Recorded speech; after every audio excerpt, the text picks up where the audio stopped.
I could picture it all. I'd run the best season of my life and get that scholarship.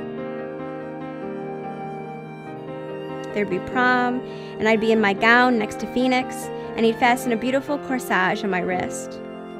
It would be a moment to never forget, but none of it would happen.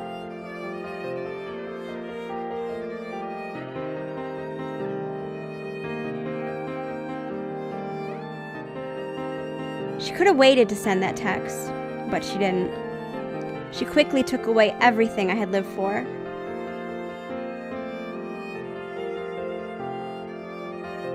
But thankfully, not all of me died.